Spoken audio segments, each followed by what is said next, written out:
It was set to release, then it was kind of postponed, merged into something else, set to re-release again, and then kaput, and then it landed in another system. We'll talk about it coming up next.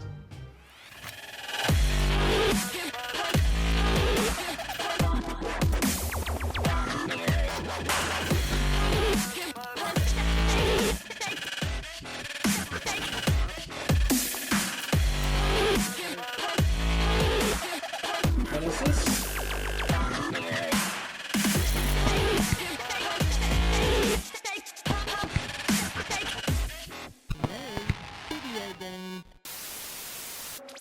Hey everybody, it's me, Scott Galaxy. Thank you again for joining me for another episode of the Layman Video Gamer. Today's an interesting episode in the fact that this is kind of a game that some people either really love or some people just kind of don't like it at all. There are some people in between, like myself, but this is a game that was it sold nearly 1 million copies. It is a player's choice, Nintendo's player's choice game, so it is pretty successful, but here it is. This is Star Fox Adventures. And while I was just gonna do a Star Fox Adventures video today, I decided to combine two different games, same game, but different games, together to show you what could have been and what ended up being. So today I'm actually going to talk about Star Fox Adventures and Dinosaur Planet, which was the initial iteration of this game made by Rare, one of my favorite publishers. They absolutely knew what they were doing. They were crushing it on the Nintendo 64. And as you noticed, obviously Star Fox Adventures was a GameCube game, and but it was meant to be released on the Nintendo 64. So what we're going to do is we're just going to kind of look at both of them, compare the two, see what could have been, and then what it ended up as. So we'll put side by sides together, and we'll talk about the differences and whether we like it or not, and then hopefully you can chime in and comment and let me know what your thoughts are. So let's just get to it. So first off, we're going to take a look at Star Fox Adventures. This again is on the Nintendo GameCube, made by Rare. This is in Dolby Surround Sound, which makes this one really nice, especially if you got yourself a nice system at home.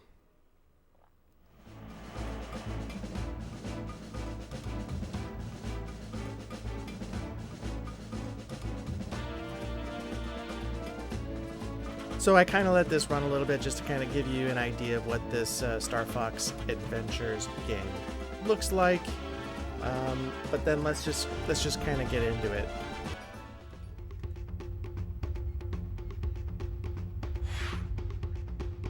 All right, so there are a number of things you can do here. I'm just going to start right into the game. Now, this is important because the opening scene is basically the part that really needed to be changed when they switched it over to a Star Fox property. So this here is Krystal. She was meant to be one of the main characters in the original Dinosaur Planet game.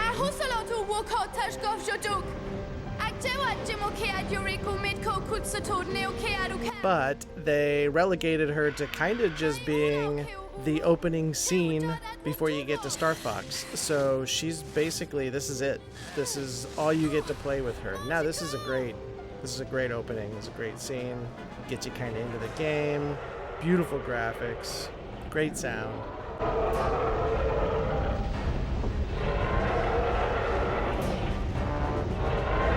And the thing I'll probably point on even later in this video is the control. Obviously, the Nintendo GameCube controller is pretty amazing. So this controls pretty well.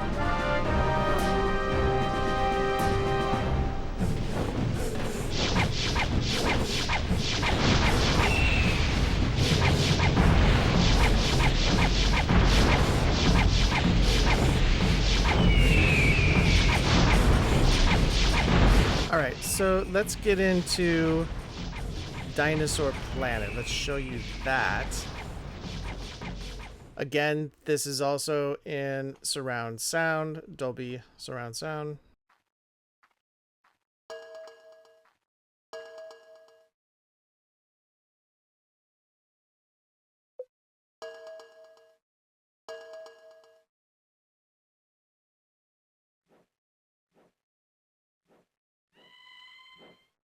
And as you can see, it's a pretty similar beginning.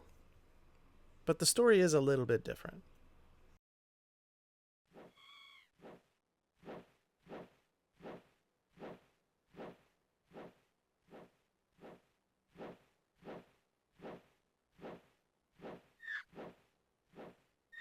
I've had a garbled message from the wizard. Something about a floating mountain hidden within a storm.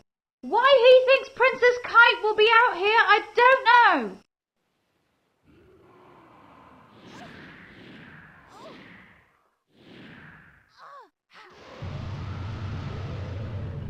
But as you can see, the graphics are still pretty impressive. In fact, I kind of get a better idea of the scale of the ship in this one. In fact, I may even like this ship better than the other one. Now, like I said, the controller is a little bit hard. I have my original Nintendo 64 controller kind of on the fritz right now, so I have a third-party Nintendo 64 controller that I'm using, and it's just a little tough. It's a little tough, but still, it's doing the trick. Krystal, try shooting the cannons!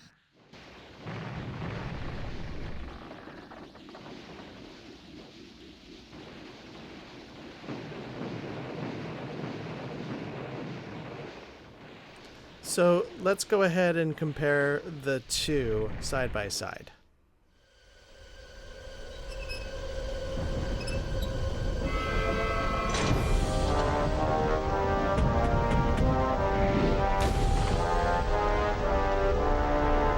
General Scale.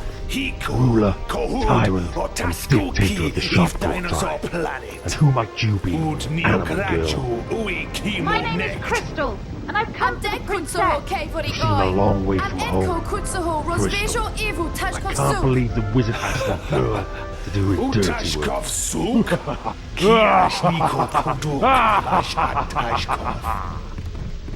do you know the wizard?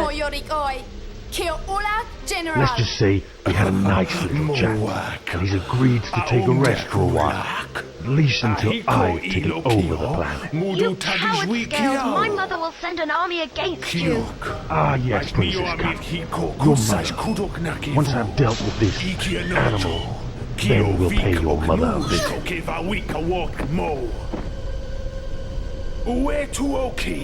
Nice try. But you'll have to kill me before you can save the princess. General Scales!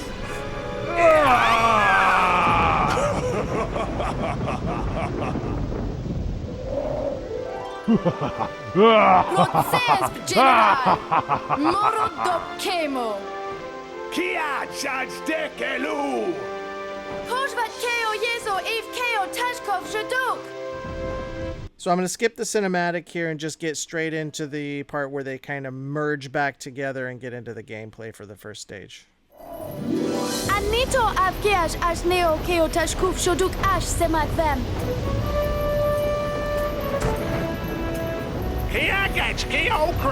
Palace. Avoué, we are Jato. Rolo Suvik. Kiaka Kio. I'll go and find the wizard. He'll get you out.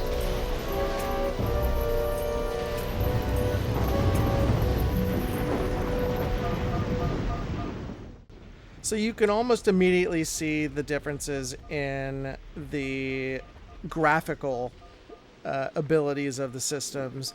The Nintendo 64 one, it looks great. It looks great. The frame rate's a little bit lower, obviously, but considering when this came or when this system came out, this is pretty darn good. This would have been very acceptable back in the day, and it does. It really looks great.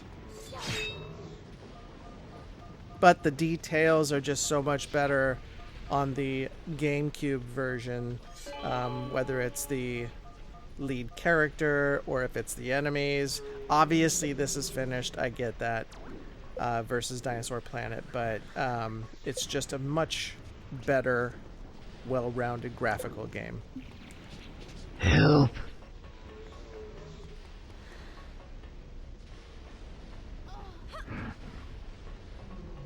Try not to move. The wizard will help you. He can't help me. Our king sent us here to protect him. But scales, a beard... And I won't get through all of it here, but the gist of it is, I mean, most of it did stay pretty much the same as far as what you needed to do. This first level in particular feels very much the same. They did make some changes, of course, but overall, it's still pretty much the same gameplay. Krystal, come here, my girl. And what I find interesting about the Dinosaur Planet version is we get a chance to actually see Fox McCloud in this version, in the Nintendo 64 version, because when this particular version of Dinosaur Planet came out, they had made the change to add Fox McCloud in. So that part I found very interesting and cool. I would have loved to have seen the original character, but seeing Fox in a Nintendo 64 game that came out on the GameCube it's pretty cool. So yeah, ultimately Rare didn't have to like completely reinvent the wheel. They used some similar stages, similar challenges, and overall I actually like Star Fox Adventures. I am a fan of the Dinosaur Planet version. I wish it was something that came out back on the Nintendo 64. I just have a soft spot for Nintendo 64, and part of me likes the Dinosaur Planet version better than the Star Fox Adventures version on GameCube. I don't know what it is. Maybe it's the nostalgia, but I don't think so because I didn't have a Nintendo 64 back in the day. I'm new to the Nintendo 64 within the last 5 years.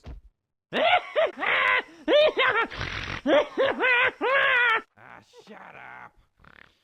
Hey, Scaleface! Pick on someone your own size! What? Who's that? I am Fox McCloud, Royal Knight of the Lilat system.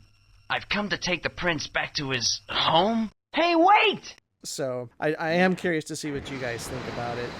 But that's it. I think if you guys are really into this kind of stuff, I am. I love seeing like canceled games and playing those versions. It's something special about those. You can go out and get it. And like I said, I got mine from Etsy. This is what I paid for it. And if you really want the hardware itself, then I would say, yeah, it's worth the money. I just think it's cool. Otherwise, you can just download it for free online. Get the ROM version that they have online. But at any rate, that is my show for today.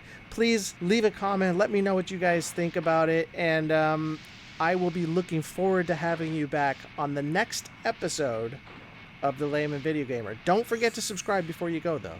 Please subscribe before you go. And check out my other videos. See you next time.